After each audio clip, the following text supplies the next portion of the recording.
C. I. Scofield, su vida y su doctrina. Scofield es el padre del dispensacionalismo, una escuela de interpretación bíblica que se difunde a través de la Biblia de Estudio Scofield y que es sostenida por las ramas fundamentalista y pentecostal del cristianismo evangélico. Las notas de Scofield llevan al estudiante a tener una perspectiva en la que la escatología, o doctrina de las últimas cosas, ocupa un lugar supremamente protagónico, algo que no tiene la teología clásica en la que el acento se coloca sobre los fundamentos de la fe, especialmente en la cristología y en la doctrina de la salvación. En una sana teología, la escatología debe estar determinada por los fundamentos bíblicos, los cuales se encuentran en los cimientos y bases de la fe y teología cristiana, y no al contrario.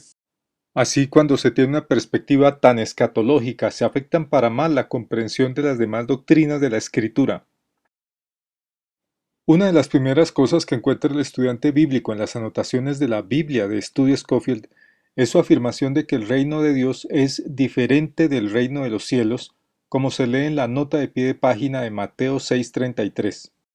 Lo que dice Scofield sobre la naturaleza, la forma de ingreso y la manifestación de los dos supuestos reinos diferentes es que estos no solo son diferentes sino también opuestos.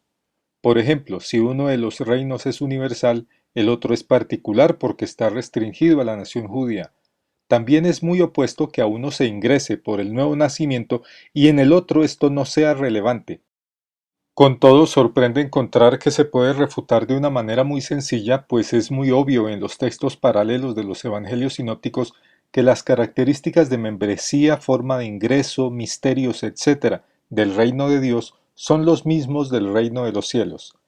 El inicio del ministerio de Cristo, por ejemplo, está marcado por su afirmación de que el reino de Dios, es decir, el reino de los cielos, se ha acercado. Los pobres de espíritu y también los niños, o los que se hacen como niños, son miembros del reino de Dios, es decir, miembros del reino de los cielos. Por lo tanto, el Nuevo Testamento no está presentando dos reinos, sino solo dos formas de expresión literaria para referirse a un único reino espiritual. Y al seguir profundizando en las notas de Scofield, se encuentra que aquellos énfasis, perspectivas y distorsiones no son tan leves, ni tan inocentes, ni tan inofensivos, sino que están enraizados en una dualidad, la distinción entre la Iglesia e Israel, sobre la que gira toda la teología dispensacionalista. El dispensacionalismo considera a la Iglesia como un cuerpo muy predispuesto a degenerar, que no tiene ningún protagonismo en la presente lucha contra el mal, ni contra el anticristo presente, y que muy pronto será quitada de en medio. La enseñanza paulina que muestra a la Iglesia como la plenitud de aquel que todo lo llena en todo, y que Cristo mismo fue dado a la Iglesia como cabeza de todas las cosas, es del todo ajena al pensamiento dispensacionalista. Scofield llega a decir que hay cuatro evangelios diferentes, lo cual surge de esa distinción entre la Iglesia e Israel. Y aunque dice que las diferencias entre los supuestos evangelios son de forma, en realidad enseña que el evangelio del reino está restringido a Israel, es decir, un evangelio de aplicación particular, mientras que lo que él llama evangelio de la gracia se predica a todas las naciones, es decir, de aplicación universal. Esto corresponde a la enseñanza herética de muchos maestros dispensacionalistas, quienes dicen que el camino de salvación de Israel es diferente del camino de salvación de los gentiles. Scofield además introduce la noción de que el Evangelio del Reino predica un reino político, lo cual es falso, pues ningún evangelio político fue predicado por los profetas del Antiguo Testamento ni por los apóstoles. Dentro de este esquema errático se habla de un evangelio eterno, que consiste en juicio y no salvación. Pero, ¿cómo puede ser algo un evangelio, es decir, una buena nueva, cuando no trae salvación? Así se observa que las diferencias de forma de los supuestos cuatro evangelios en realidad son diferencias de fondo, es decir, de esencia. Y todo lo anterior lleva a la enseñanza hereje del subordinacionismo de Cristo respecto del Padre.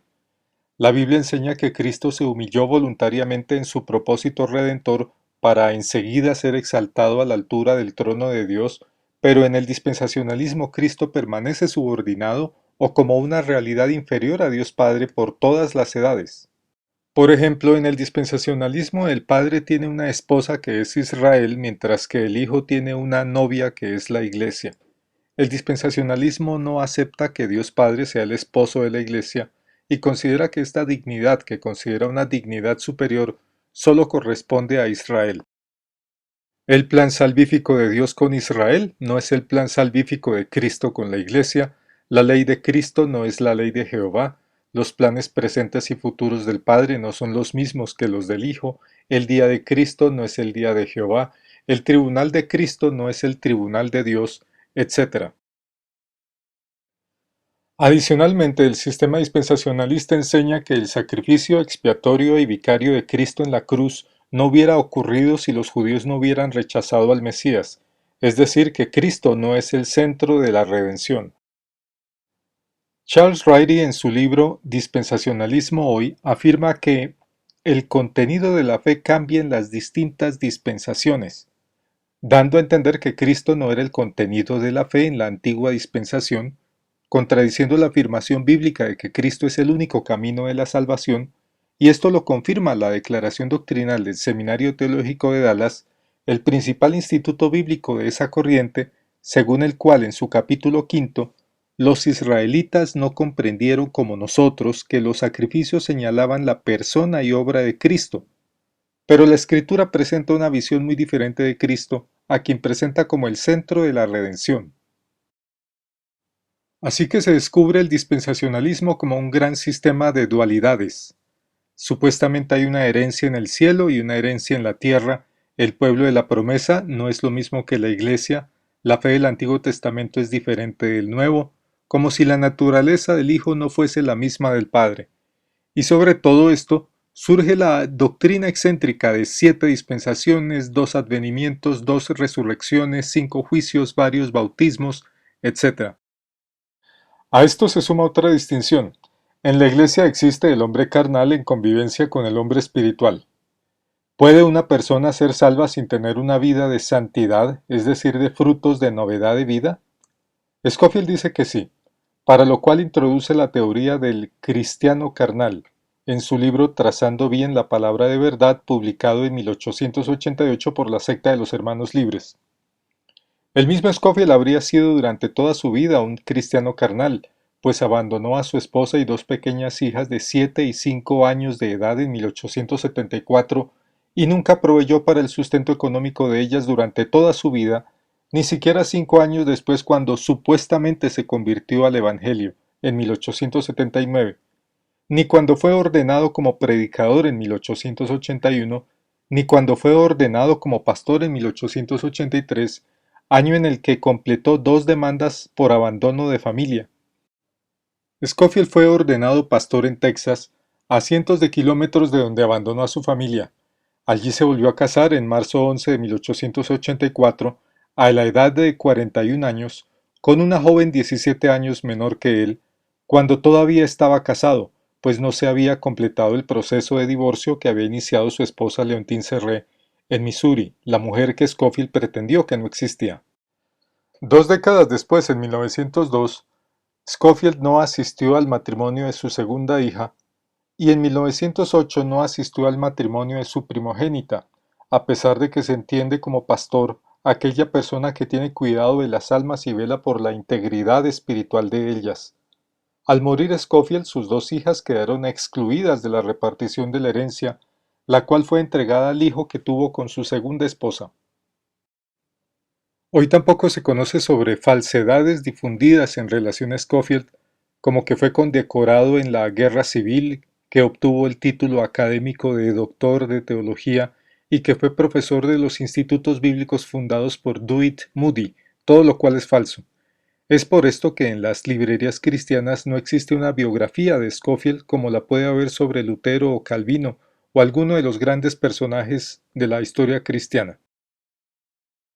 Joseph M. Canfield, en una investigación publicada en 1988 y ampliada en 2004 titulada El increíble Scofield y su libro, de la cual no hay versión en español, concluyó que de la vida de Scofield no podemos encontrar algo que edifique, inspire o instruya con base en el ejemplo.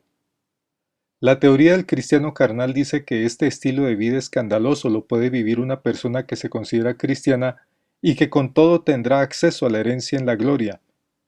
Pero la Biblia enseña lo contrario. El árbol sin fruto es echado al fuego. La Biblia dice que somos justificados a causa de la gracia gratuita de Dios por medio del canal de la fe y que esa justificación y esa fe que salva se da a conocer y se comprueba a través de la vida de santificación y de las buenas obras.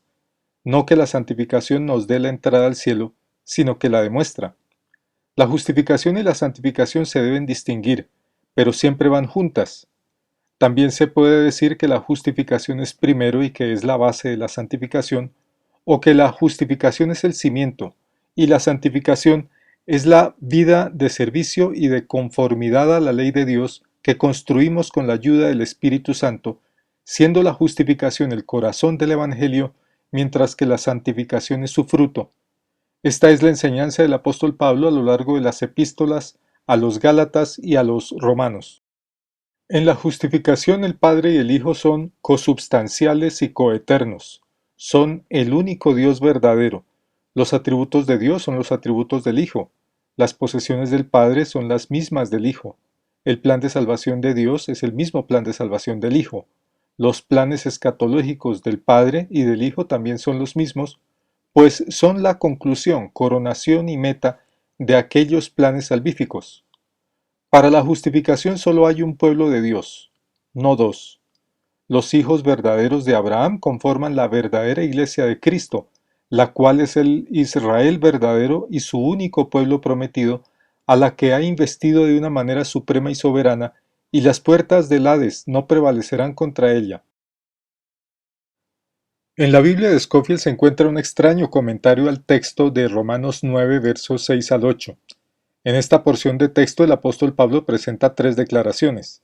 No todos los que descienden de Israel son israelitas, no por ser descendientes de Abraham son todos hijos, no los que son hijos de la carne son los hijos de Dios, sino que los hijos de la promesa son contados como descendencia. En estos tres versos, Pablo repite tres veces el pensamiento de que no se es hijo de Abraham por tener la estructura genética de Abraham, sino por aceptar la promesa del Evangelio.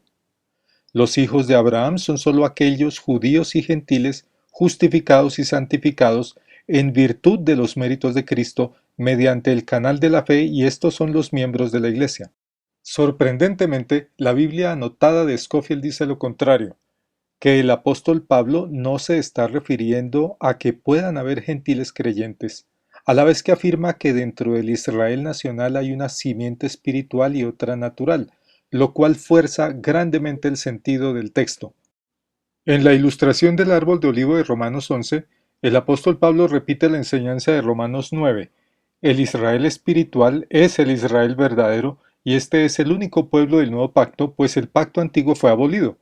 Romanos 11:17 dice, algunas de las ramas fueron desgajadas y tú siendo un olivo silvestre has sido injertado en lugar de ellas y has sido hecho copartícipe de la raíz y de la grosura del olivo.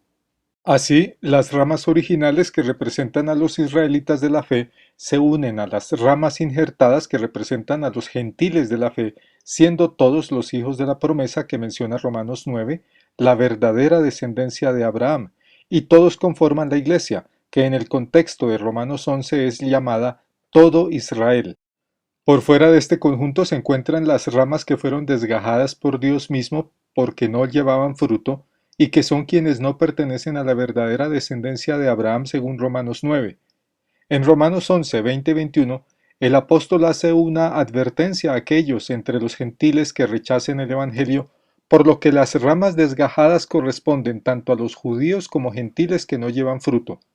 Así, Cyrus Ingerson Scofield, a través de su doctrina dispensacionalista, quita a Cristo del centro y en su lugar coloca a una comunidad humana étnica, a la que llama erróneamente todo Israel, comprobando tener una cristología débil y también una noción débil respecto de la Iglesia. Mientras que la enseñanza de Pablo es cristocéntrica, el dispensacionalismo es un sistema fuertemente antropocéntrico. Frente a todo lo anterior queda la gran incógnita de por qué Scofield y su doctrina son tan influyentes en el cristianismo contemporáneo.